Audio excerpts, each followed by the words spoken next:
డబ్బా ఫోన్ పెట్టుకున్నాడు. ఈ డబ్బా ఫోన్ ఎందుకంటే అన్నా కేసీఆర్ డేంజరే అన్నాడు. ఈ డబ్బా ఇది ఇలా వాట్స్కి ఇది మన ఏముండదు, వాట్సాప్ సిగ్నల్ గిన్నెలు ఏముండదు, నెట్ అది ఉండదు. కాబట్టి ఈ నెంబర్ తెలియదు. మా భార్యకు ఫోన్ ఇచ్చినా, మా భార్యకు డబ్బా ఫోన్ ఇచ్చినా, నేను డబ్బా ఫోన్ తీసుకున్నా. ఈ నెంబర్ బయట నాకు 3 ఫోన్లు నాకు. ఈ డబ్బా ఫోన్ ఓన్లీ మా భార్యకే ఫోన్ చేస్తా. మా భార్య డబ్బా ఫోన్ ఓన్లీ నాకే ఇస్తుంది.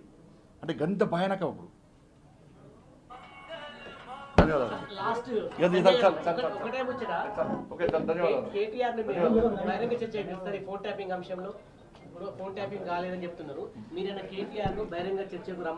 నేను ప్రమాణం చేద్దాను రా అంటున్నా, సవాల్ చేస్తున్నా.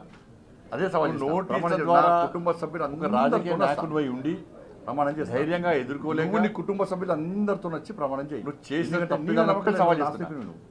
నువ్వు నోటీసుల ద్వారా ఒక రాజకీయ నాయకుడు అయి ఉండి ధైర్యంగా ఎదుర్కోలేక సవాల్ చేస్తున్నా. నువ్వు నోటీసుల ద్వారా ఒక రాజకీయ నాయకుడు అయి ఉండి ధైర్యంగా ఎదుర్కోలేక నువ్వు చేసిన తప్పిదాలను కప్పిపుచ్చుకోవడానికి లీగల్ నోటీస్ ఇస్తా అని చెప్పి బెదిరిస్తున్నావు. ఏదో ఒక నోటీస్ ఇచ్చి బెదిరించి అట్నే భయపడతానుకుంటే నీ మురుగత్వం. నేను నీ లెక్క అయ్య పేరు చెప్పి రాజకీయాలకు వస్తున్నాను కాదు. నేను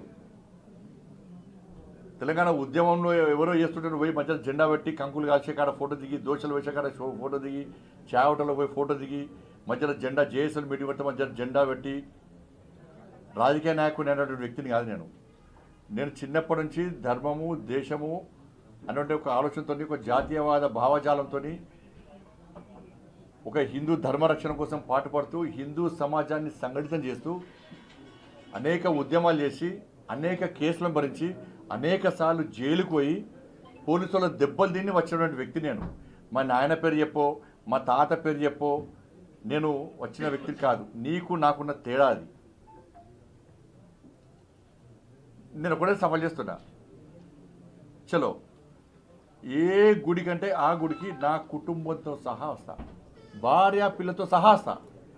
నువ్వు మీ అయ్య, మీ అమ్మ, మీ భార్య, మీ పిల్లలందరూ కూడా ఏ గుడికి వస్తారో రండి.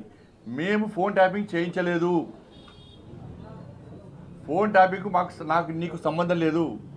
ఫోన్ ట్యాపింగ్ చేసిన విషయం నాకు తెలియదు అని నువ్వు ప్రమాణం చేస్తామా? నువ్వు దానికి నువ్వు మీ కుటుంబ సభ్యులందరూ వచ్చి ప్రమాణం చేయండి. నేను మా కుటుంబ సభ్యులందరూ వచ్చి ప్రమాణం చేస్తాం. నువ్వు ఫోన్ ట్యాపింగ్ చేయించినావు, నీకు సంబంధం ఉంది, ఫోన్ ట్యాపింగ్ చేసేది నీకు తెలుసు, నీ భాగస్వామ్యం నేను ప్రమాణం చేస్తా. సిద్ధమా చెప్పు. డే టు టైం తప్పించుకుంటే నేను సమాజం రాసిపెట్టుకో.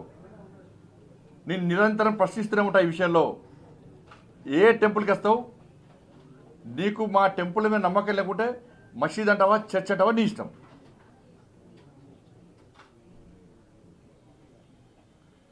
ఈ సవాల్కు నువ్వు సిద్ధమా?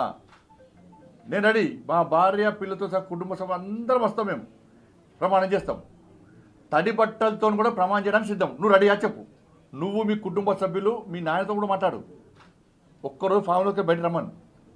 మా కుటుంబానికి సంబంధం లేదు, ఫోన్ ట్యాపింగ్ విషయం మాకు తెలియదు. అసలు నేను ఒకటే చెప్తున్నా, ఇది సిద్ధమా చెప్పు. బీఆర్ఎస్ పార్టీల మాజీ ఎమ్మెల్యేలు కానీ మాజీ మంత్రులు కానీ ఎవరికైనా కానీ కొంచెమన్నా మీకు రోషం ఉంటే అసలు ఆ పార్టీ ఇచ్చిపెట్టి బయట రావడం. మీ అందరి ఫోన్ ట్యాప్ చేసాడు. ఆ లిస్ట్ చూసిపోయి చెప్తే లిస్ట్ చూస్తే తెలుస్తుంది. బీఆర్ఎస్ పార్టీ ఎమ్మెల్యేలలో ఫోన్లన్నీ ట్యాప్ చేసాడు. అందరి మ్యాక్సిమం మంత్రులవి కూడా ఇట్లా చిక్కుంటే దాన్ని ఉండడానికి మీ మీదే నమ్మకం లేదు.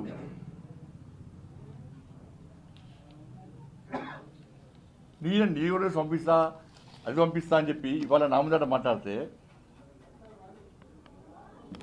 కాబట్టి అంతా కూడా ఇదంతా అండర్స్టాండింగ్ పాలిటిక్స్ బీఆర్ఎస్ కాంగ్రెస్. ఇవాళ కాళేశ్వరం విషయంలో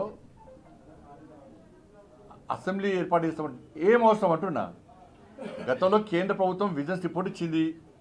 మీ మంత్రులందరూ గాయ వేరాడికి పోయి తప్పు జరిగింది, కేసీఆర్ అవినీతి పాల్పడ్డాడని చెప్పారు. దానికి మళ్ళా కమిషన్ వేసారు. కమిషన్ నివేదిక ఇచ్చింది. మీ క్యాబినెట్ మీటింగ్ పెట్టుకున్నారు. దానిలో చర్చించినాక చర్యలు తీసుకోవాలి. మళ్ళీ అసెంబ్లీ ఏంది? మరి విద్యుత్ కొనుగోలు విషయంలో కమిషన్ రిపోర్ట్ ఇచ్చింది. మరి దాని విషయంలో ఎందుకు అసెంబ్లీ పెట్టలే మీరు? ఆ రిపోర్ట్ ఏమైంది, రిపోర్ట్ ఏమొచ్చిందో ప్రజలకు చెప్పిరా మీరేమన్నా?